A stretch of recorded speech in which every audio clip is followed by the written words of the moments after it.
अब तक आपने देखा, मैया यशोदा ने रखा सावन सोमवार का व्रत अपने परिवार और गोकुल की सुरक्षा हेतु।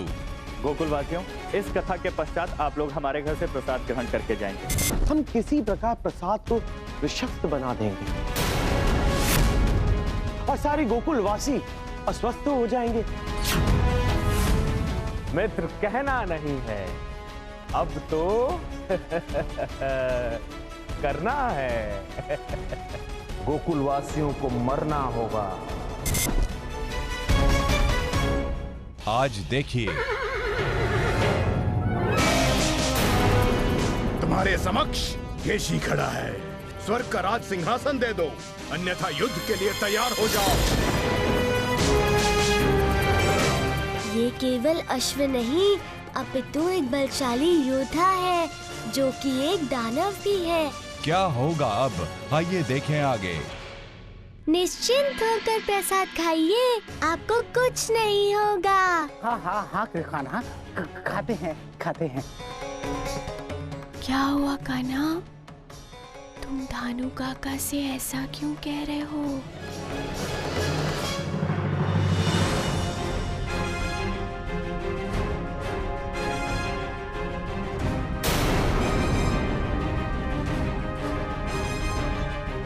मैं रसोई घर तक आ गया और किसी ने मुझे देखा तक नहीं, क्योंकि मैं अदृश्य हूँ। और अब मैंने अपना कार्य भी पूरा कर दिया है। प्रसाद में विष डालकर। अब इस प्रसाद का स्वाद भी और स्वादिष्ट लगेगा। जादूगर, तुम सबके सामने अदृश्य हो, किंतु तुम्हारा जादू मेरे सामने किसी काम का नहीं है।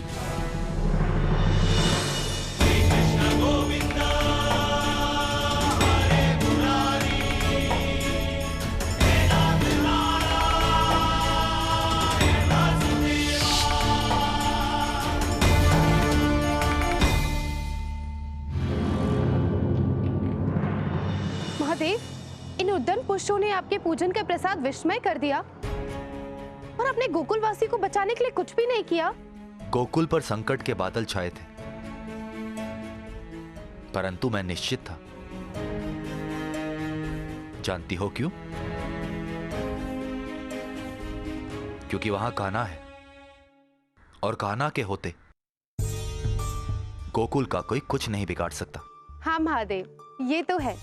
बाल कृष्णा ने हर बारी अपनी माया से गोकुल को बचाया है। जिसका रक्षक ये नन्हा ग्वाला है, उसको कोई हानि नहीं पहुंचा सकता।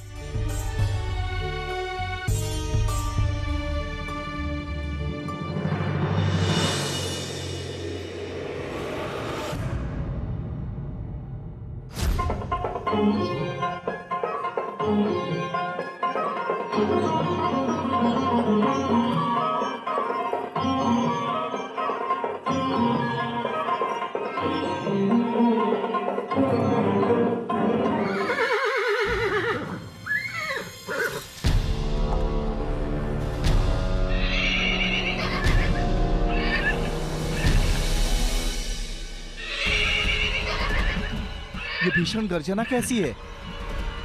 इस कंपन से तो देवराज इंद्र का आसन भी हिल गया। यह गर्जन कहीं स्वर्ग की ओर आने वाले किसी संकट का संकेत तो नहीं?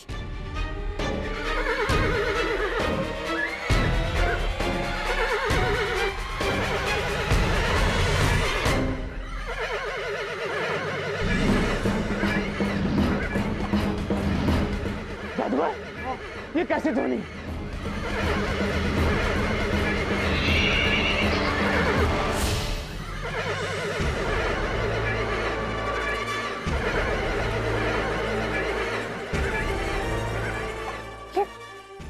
कैसी करचना है? ऐसे ध्वनि, ऐसा लग रहा कि जैसे आसमान धरती पर गिर पड़ेगा। अकस्मात ये भयानक ध्वनियां कहाँ से आ रही हैं? लगता है बहुत बड़ा संघर्ष होने वाला है। चलो चलो देखते हैं। अरे प्रभा!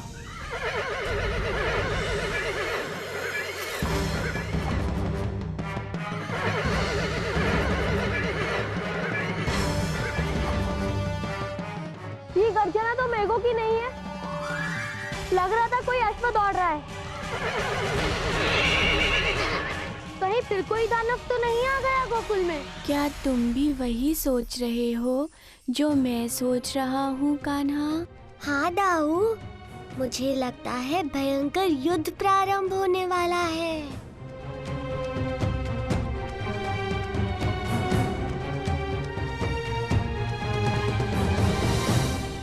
दाऊ, देवराज इंद्र के समक्ष इस बार एक असाधारण अश्व है। ये केवल अश्व नहीं, अपितु एक बलशाली योद्धा है जो कि एक दानव भी है और उसका नाम है केशी।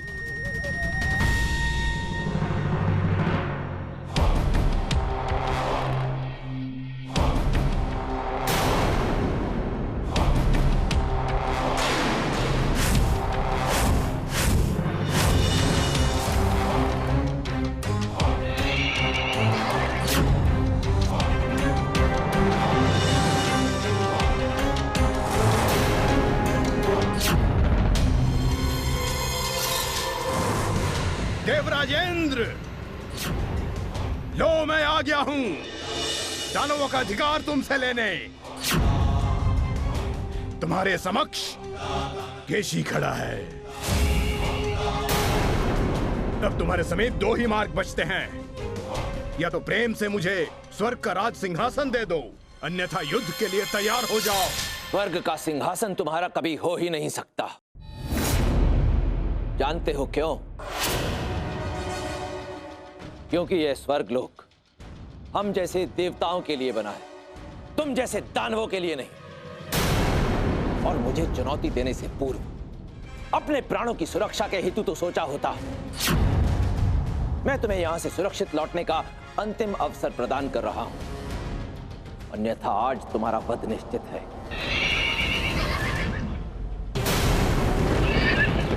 मित्रों, अकस्मात मेघ घेर आए हैं। यही अच्छा होगा कि हम अपने अपने घर लौट जाएं। पता नहीं आगे क्या होने वाला है। तुम अहंकारी होने के साथ साथ मूर्ख भी हो। मैंने तुम्हें यहाँ से भाग जाने का अंतिम अवसर प्रदान किया था, परंतु तुम अब भी यहीं खड़े हो। अब भुगतो अपनी इस हट का परिणाम। मेरे इस वज्र से बचो।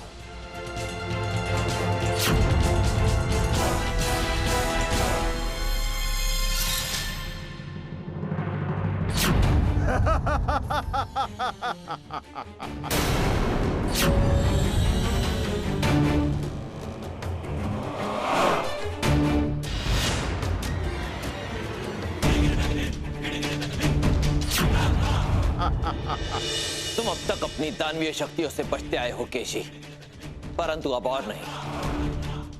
ये मेघास्त्र है, इससे बचकर दिखाओ।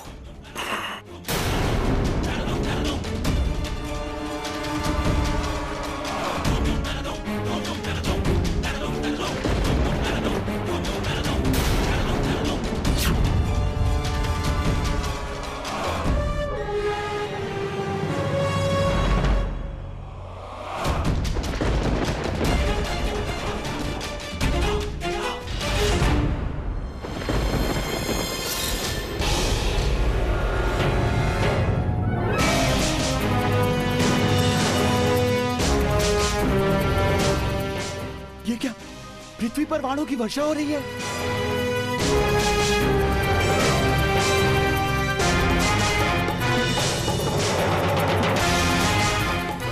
वर्षा नहीं, ये तो बाणों की वर्षा है।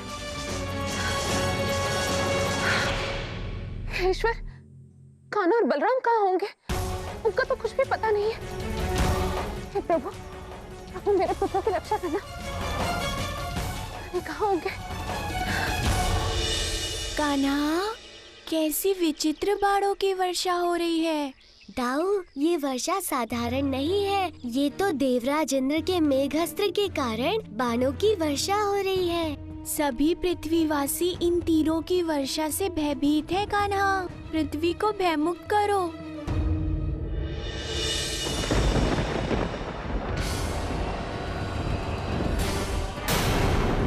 अब कहो इंद्र, क्या अब भी तुम मुझे चुनौती दोगे?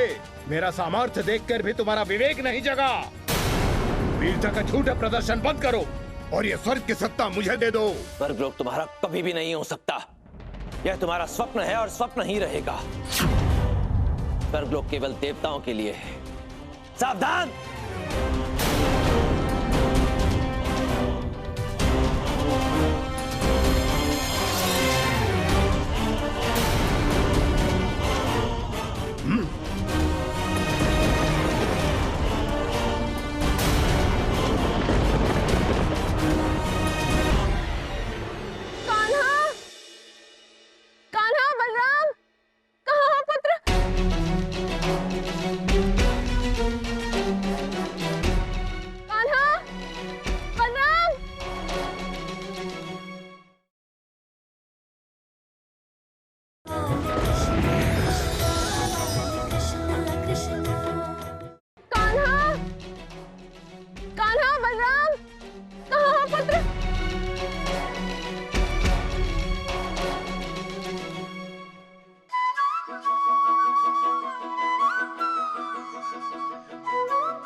पुष्प की वर्षा अचानक से।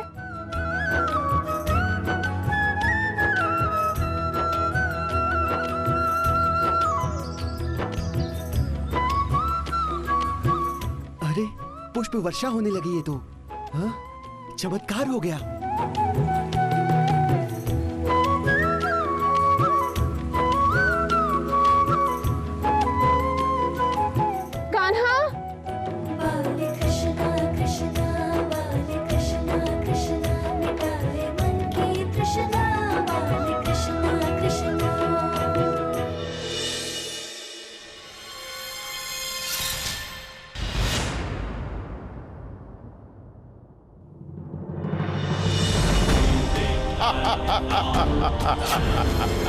ये स्वर्ग का सिंहासन मेरे लिए है। तुम्हें मेरे मार्ग से हटना होगा।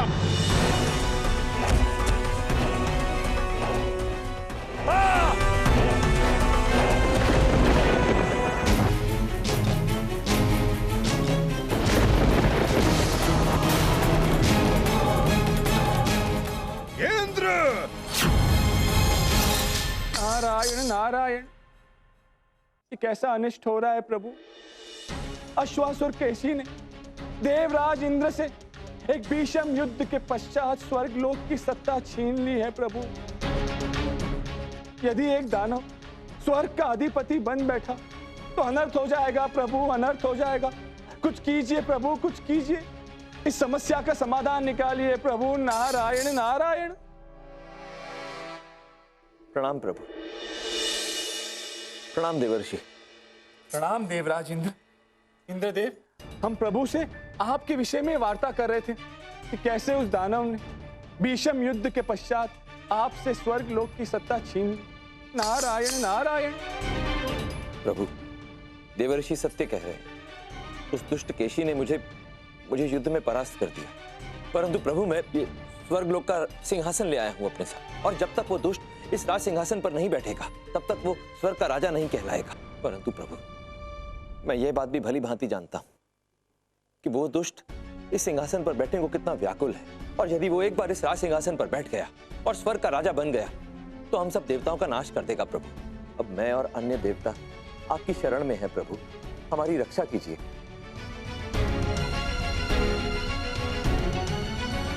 प्रभु क्षमा कीजिए, परंतु मैं आपकी मुस्कान का अर्थ नहीं समझ पाया। कहीं इस मुस्कान का अर्थ यह तो नहीं प्रभु कि आप हम देवताओं की रक्षा नहीं करेंगे? नारायण नारायण। देवराज इंद्र, आप निश्चिंत रहिए। प्रभु मुस्कुराए, इसका अर्थ ये है कि उनके पास आपकी समस्या का समाधान अवश्य है। नारायण नारायण। धन्यवाद प्रभु। कान्हा, बलराम। हे प्रभु, कान्हा और बलराम तो यहाँ भी नहीं है। नहीं कहाँ गए होंगे। मैया मैं यहाँ हूँ।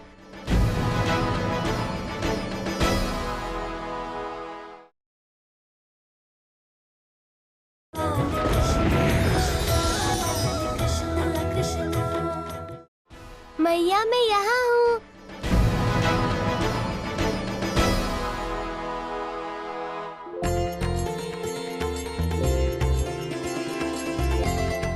कान्हा, बलराम, पुत्र, तुम दोनों कहाँ चले गए थे? मैं बहुत देर से तुम्हें ढूंढ रही थी। पता है तुम्हें, यहाँ बहुत तेज आंधी आई थी और बाणों की वर्षा हो रही थी पुत्र। मैं बिल्कुल भयभीत हो गई थी। तुम दोनों ठीक तो हो ना? तुम दोनों को कहीं कुछ लगा तो नहीं? हाँ? मैया, अपनी चिंता छोड़कर आप हमारी चिंता कर रही थी। वो बाण आपको भी हानि पहुंचा सकते थे मैया। कान्हा, बलराम, तुम्हें पता है पुत्र, मुझे स्वयं के प्राणों से ज्यादा अधिक प्रिय तुम दोनों के प्राण है पुत्रों। और मैं ही क्या, ईश्वर ने इस जगत की सारी माताओं को ऐसा ही बनाया। संतान की एक दुख के आगे वो अपने बड़े से बड़ा दुख को भी भूल जाती है पुत्र।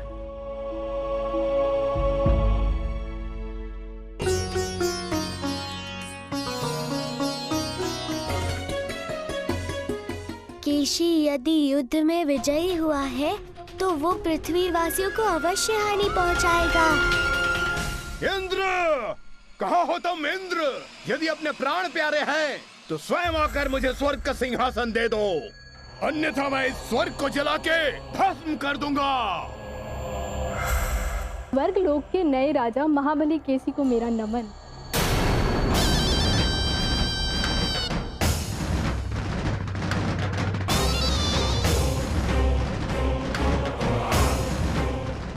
ये अप्सरा अपने साथ स्वर्ग का सिंहासन लाई है। इंद्र कहाँ है? हे महाबली केसी, देवराज इंद्र ने ये स्वर्ग का सिंहासन आपको सौंपने के लिए मुझे यहाँ भेजा है और उन्होंने आपसे ये प्रार्थना भी की है कि ये सिंहासन आप ले लें, किंतु स्वर्ग लोक को कोई हानि ना पहुंचाए। लगता है इंद्र समझ गया है कि इस सिंहासन का उचित उत्तराधिकारी कौन है। लाओ अप्सरा, लाओ, इस सिंहासन को स्वर्ग के भीतर ले आओ।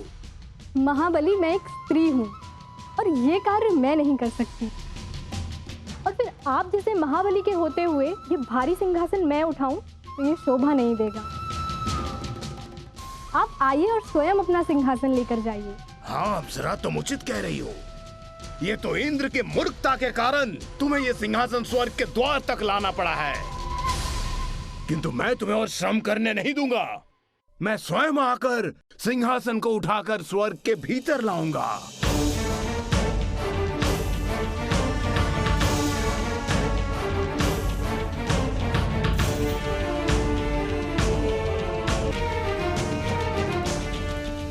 लगता है इंद्र कहीं छिप गया होगा, तभी सिंहासन लौटाने नहीं आया।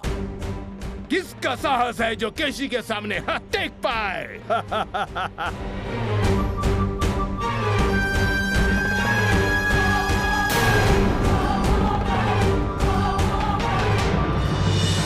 ये क्या हो रहा है? ये कैसी मूर्खता है? ये छल हो रहा है मेरे साथ। तू कौन है लड़की? तू छल करने आई है मेरे साथ?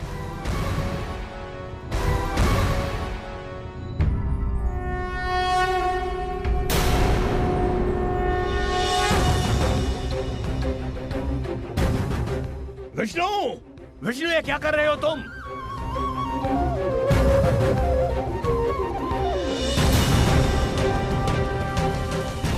विष्णु, ये क्या कर दिया तुमने? नारायण नारायण। नारद, तुम यहाँ? किंतु मैं तुम्हें देख क्यों नहीं पा रहा हूँ? नारायण नारायण, ये क्या हो गया है आपको? महापराक्रमी अश्वासुर केसी, कैसी दशा बनाकर रखी है आपने। कदाचित आप स्वयं आश्चर्यचकित है ना कि वास्तविकता से आप अपने नेत्रों से हमें देख नहीं सकते। जानते हैं इसका कारण क्या है? इसका कारण है श्री हरि की माया का प्रभाव आपके ऊपर, जिसके कारण आप समस्त देवलोक या किसी भी देवता को देख नहीं सकते और इसलिए आप हमें भी नहीं देख सकते। नारायण नारायण। ये नहीं हो सकता नारद, मुझे कोई उपाय बताओ नारद, उपाय। उपाय? नारायण नारायण, इस समस्या का एक ही उपाय है हमारे पास। क्या? नारायण नारायण। और वो उपाय ये है कि यदि आप स्वयं श्री विष्णु से युद्ध करें और यदि आप उन्हें युद्ध में पराजित कर पाए तो उनके साथ उनकी माया का प्रभाव भी समाप्त हो जाएगा और फिर आप पुनः समस्त देवलोक और सभी देवताओं को देख पाएंगे। अन्यथा तो बस नारायण नारायण। विष्णु, मैं आ रहा हूँ विष्णु।